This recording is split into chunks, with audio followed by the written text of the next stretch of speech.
सगळ्यांचं स्वागत आहे। आज मी करते तिळाची वडी। तर त्यासाठी लागणारं साहित्य काय काय ते मी तुम्हाला दाखवते।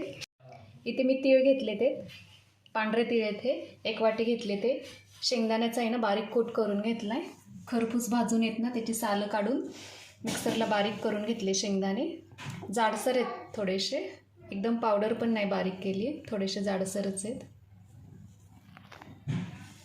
इथे विलायची पावडर घेणार आहे मी अर्धा चमचा, आणि तीळ 1 वाटी आहे, शेंगदाण्याचा कूट 1 वाटी आहे। तर मी 2 वाटी गूळ घालणार आहे त्यासाठी। इथे मी गॅस पेटवते, कढई ठेवली मी गॅसवर।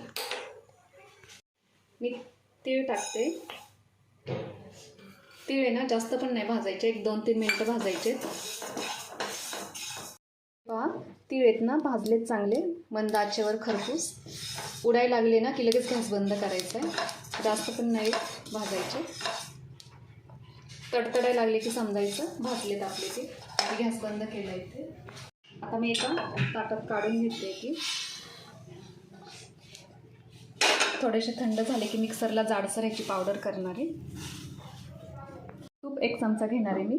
आता मी तीळ इथे ना गार व्हायला ठेवते, तोपर्यंत आहे ना ताटाला तूप लावून घेते। एक अर्धा चमचा आहे ना तूप टाकले मी ताटावर, तेच ताटाला सगळीकडे लावून घ्यायचे। आता मी तीळ बारीक करते जाडसर, एकदम पण पावडर बारीक नाही केली मी तिळाची, थोडेसे जाडसरच आहेत। मी इथे गॅस पेटवते, कढई गरम करायला ठेवली। आता इथे ना मी 2 वाटी ना गूळ टाकते कढईमध्ये।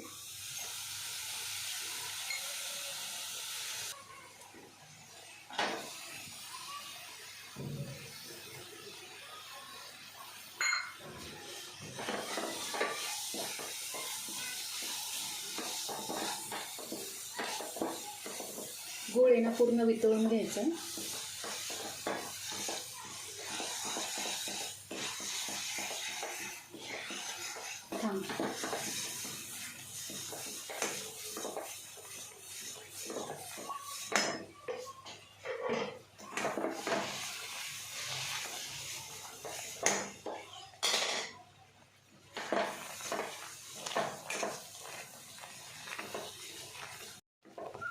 हे पहा गूळ वितळत आलाय।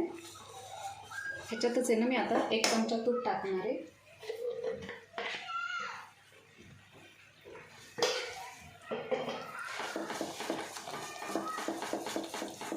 आणि मी 1 चमचा पाणी टाकते ह्याच्यातच।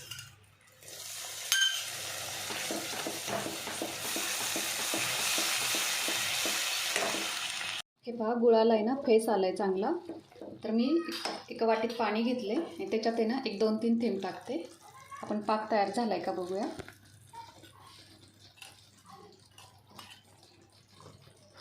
आता हा गूळ एकत्र करून घ्यायचा, ह्याची गोळी तयार होतीये, म्हणजे आपला पाक आहे ना तयार होत आलाय।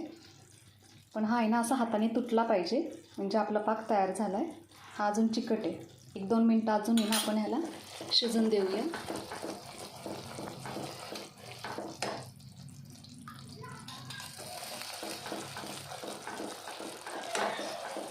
ह्याच्यातच आहे ना मी अर्धा चमचा वेलची पावडर टाकते।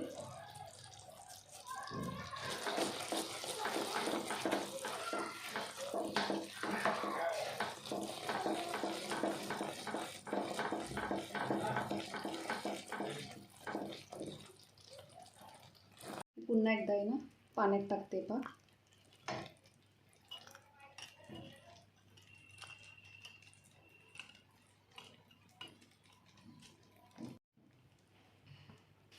हे पहा कडक झालाय पाक, ह्याची गोळी पूर्ण तयार झाली, कडक झाली अगदी। गॅस बंद करते मी आणि ह्याच्यात आपण तिळाची पावडर केलेली टाकायची, शेंगदाण्याचा बारीक कूट, आणि हे एकदम पटकन आहे ना सगळं मिश्रण एकत्र करून घ्यायचं। थंड होऊन द्यायचं नाहीये, फास्ट करायचं थोडं।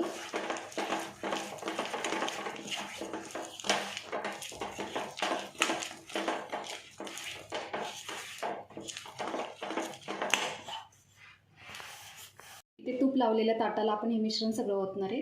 तर मी इथे लाटण्याला पण आहे ना तूप लावून घेते, म्हणजे चिटकणार नाही लाटण्याला.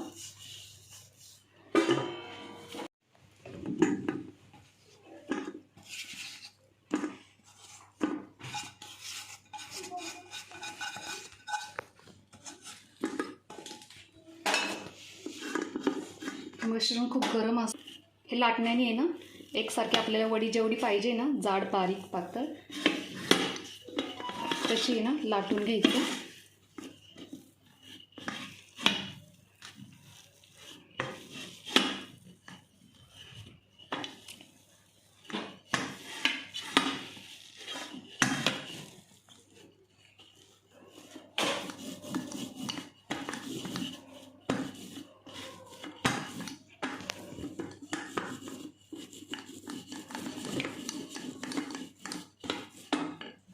आता आपण एकसारखे आहे ना इथे सगळं आहे ना मिश्रण ओतून आहे ना लाटण्याने लाटून घेतले. आता ह्याच्या वड्या पाडायच्यात. तर मी इथं सुरीने पण पाडू शकता तुम्ही. आपल्याला जेवढ्या आकाराची वडी पाहिजे ना लहान मोठी तेवढं कट करून घ्यायचं गरम असतानाच. गार झाल्यावर ना वड्या पडत नाहीत.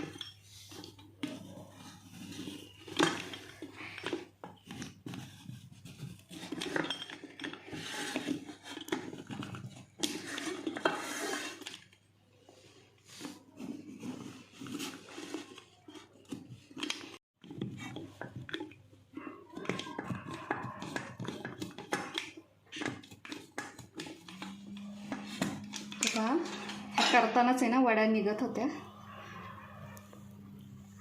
गरमच आहे मिश्रण अजून, आणि खायला एकदम छान खुसखुशीत अशी ही वडी लागते.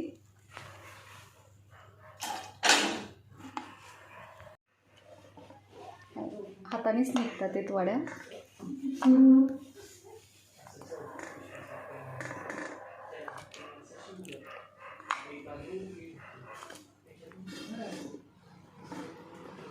हे पहा मस्त अशा आपल्या वड्या इथे अख्ख्या निघल्या. ते दिसतात पण किती छान आहेत आणि चवीला एकदम टेस्टी लागतात. तर ही रेसिपी नक्की करून पहा. आवडली तर व्हिडिओला लाईक करा, शेअर करा, सबस्क्राईब करा. पुन्हा भेटू एक नवीन रेसिपी घेऊन. तोपर्यंत हॅपी मकर संक्रांत.